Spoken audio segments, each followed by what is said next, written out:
առավոտյան այդ կադրերին հավանաբար ծանոթացել եք, առաջին տպավորությունը որն է։ Առաջին տպավորությունը հետևյալն է, որ Նիկոլի բանդային էլի հրահանգ է տրվել, այսօր առավոտ շուտ, օրը բաց չեն թողել բանդիտիզմ իրականացնելու համար։ Հայաստանում պետական ինստիտուտները իշխանազավթումից հետո Նիկոլի կողմից վերածվել են այլևս բանդայի ստորաբաժանումների, շատ հստակ գործող, կազմակերպվածության բարձր աստիճան ունեցող բանդա է, որը շատ լավ գիտի, թե ով ինչ պիտի անի, ովքեր են որ պիտի զինված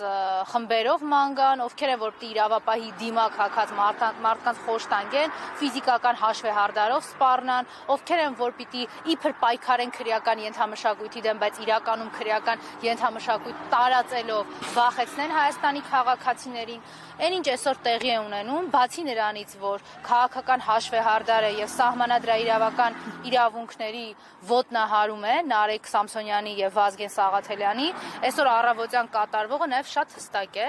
ազատ խոսքը ճնշելու եւ լրատվամիջոցը փակելու Նիկոլ Փաշինյանի հերթական դրսեւորումն է։ Ինչ ենք մենք խուսափում դրանից խոսել։ Արգրավել լրատվամիջոցի գործունեության, բնականon գործունեության համար անհրաժեշտ տեխնիկան նշանակում է փակել լրատվամիջոցը եւ դա կոնկրետ հստակ հրահանգ է եղել, որ այսօր կատարել է հեղինակազրկված քննչական ու ազգային անվտանգության ծառայությունը։ Տիկին Մկրտչյան, ամեն դեպքում խուլիգանության հոդվածի հետ է կապված այս ամբողջ process-ը, Ալեն Սիմոնյանը փաստորեն նաև առանձին հայց է ներկայացրել վիրավորանքի համար, փոխհատուցում է պահանջել, համենայն դեպս այդ մասին են գրում լրատվամիջոցները։ Ոչ նորմատիվային բառապաշարի համար, եթե ընդունենք անգամ, որ դա եղել է, այս տեսարանները համարժեք են։ Դուք Ալենի բառապաշարը տեսել եք, ազգային ժողովի նախագահի աթոռին վերընկած, ինչ հայհոյանք, անմակարդակ բնույթի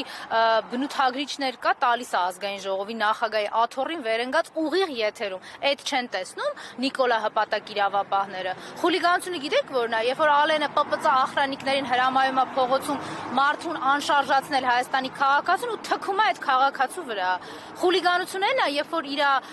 ծնողը հայհոյանք է ցույց տալիս Հայաստանի քաղաքացիները, հետո գնում են քննչական ունենց են դասավորում, ասում են, որ սա հաղթանակի ժեստ է պարզվում է։ Խուլիգանությունը, բեսպրիդելն ու քրեական ենթամշակույթը այ հենց այս տեսքն է ունենում։ Իսկ Ալենի հետ կապված մի բան է մենակ հարցական մնում, ինքը իր անձը վերջնականապես երբ է որոշում կայացրել թաղելու։ Այն օրը, երբ որ Նիկոլի հատուկ հանձնարարություններ կատարողը ֆիքսեց, արձանագրեց եւ դա տենց էլ առանց վիճարկման մնաց այն, որ ինքը անբարոյականի վաստակ է, այդ ժամանակ, թե այն ժամանակ, երբ որ իր հայրենիք համարվող Աղդամը ծախեցին, հանձնեցին Թուրքին, թե այն ժամանակ, երբ որ Նիկոլը հանձնարարեց իր հարսին տանել բանտախոց, այս սա է խնդիրը։ Տիկին Մկրտչյան, դիտեպս հայտարարությունների առնչությամբ կարծեք հայց կար ձեր դեմ հենց Ալեն Սիմոնյանի կողմից, ինչ փուլում է, ինչ գործընթացներ հաջորդեցին դրան։ Նիկոլի վնգստացող դատավորների Աղդամցի Ալենի հրահանգով գործող իրավապահների գործողությունները քննարկման առարկա պետք չի դարձնել, այդ պայքարը կավարտվի այն ժամանակ, երբ որ Հայաստանում իրավակարգը կվերականգնվի։ Շնորհակալություն։